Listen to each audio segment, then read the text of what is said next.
ડેડિયાપાડાના ધારાસભ્ય ચૈતર વસાવાને જે કોર્ટે ગઈકાલે સજા ફટકારી છે તેને લઈને ઘેરા પ્રત્યાઘાત પડ્યા છે. આ મામલે વિસાવદરના ધારાસભ્ય ગોપાલ ઇટાલિયાએ કહ્યું, ચૈતર વસાવાનો ગુનો શું? તેઓ લોકો માટે લડ્યા, લોકોને જાગૃત કર્યા અને આ ચૈતર વસાવા નહીં પરંતુ સમગ્ર આદિવાસી સમાજના યુવાનોને આ સજા મળી છે. તે મામલે તેમણે મોટો ઘટસ્ફોટ કરતા શું કહ્યું, વિગતે વાત કરીએ. વૈષ્ણવજન તો તેને કહીએ જે પીડ પરાઈ જાનાને રે. દર્શક મિત્રો, નવજીવન ન્યૂઝમાં આપનું સ્વાગત છે. હું છું ફૈઝાન. વાત કરીએ તો ગઈકાલે આમ આદમી પાર્ટીના ડેડિયાપાડાના ધારાસભ્ય ચૈતર વસાવાને સેશન કોર્ટે 7 વર્ષની સજા ફટકારી છે.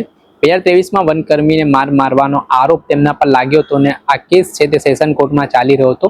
ત્યારે તમામ સાક્ષીઓને સાંભળ્યા બાદ અંતે કોર્ટ દ્વારા મહત્વનો ચુકાદો આપવામાં આવ્યો.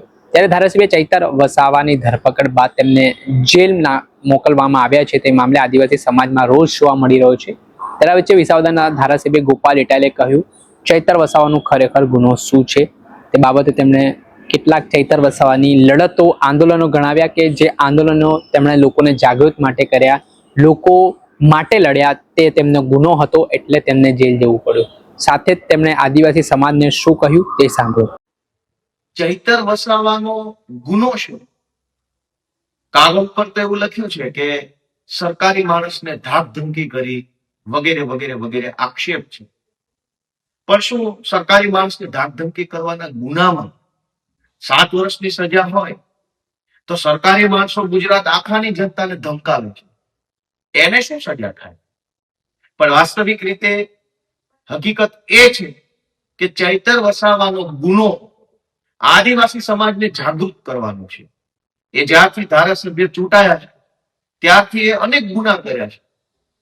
આદિવાસી સમાજને જાગૃત કરવાનો ગુનો, જળ, જમીન અને જંગલ માટે લડાઈ લડવાનો ગુનો, આદિવાસી હોવાના એસટીના પ્રમાણપત્ર બાબતે જનતાને જાગૃત કરવાનો ગુનો, કેવડિયા કોલોની કે ઉકાઈ કે થર્મલ પાવર પ્લાન્ટ જેવા અનેક પ્રોજેક્ટના નામે વિસ્થાપિત થયેલા આદિવાસીઓની જમીનના હકનો મુદ્દો, ફોરેસ્ટ રાઇટ એક્ટ હેઠળ જંગલ જમીન અધિકારના મુદ્દે, કંપનીઓમાં કામ કરતા આદિવાસી સમાજના શ્રમિકોના મુદ્દે લડાઈ લડવાનો ગુનો, આદિવાસી બાળકોને શિષ્યવૃત્તિ અને ફ્રીશીપ કાર્ડની લડાઈ લડવાનો ગુનો. આમ ચૈતર વસાવાએ આખા આદિવાસી સમાજના હક અધિકારો માટે લડવાના, સમાજને જાગૃત કરવાના અનેક ગુનાઓ કર્યા છે. અને એટલે ભાજપ ષડયંત્ર કરીને ચૈતર વસાવાને 7 વર્ષ સુધી જેલમાં પૂરવાનું કામ કર્યું છે. પણ આ તો ભાજપે અદાલતની અંદર સરકારી પોલીસ, સરકારી ફરિયાદી, સરકારી સાક્ષી, સરકારી વકીલનો હાથો બનાવી ચૈતર વસાવાને સજા અપાવી છે. હવે જનતાની અદાલતમાં ચૈતર વસાવાનો કેસ ચાલશે. હું બધા જ આખા ગુજરાતના યુવાનોને અને ખાસ કરીને આદિવાસી સમાજના યુવાનોને વિનંતી કરું છું કે હવે આપણે સંકલ્પ લેવાનો છે કે એક પણ વોટ ભાજપને ન જવો જોઈએ.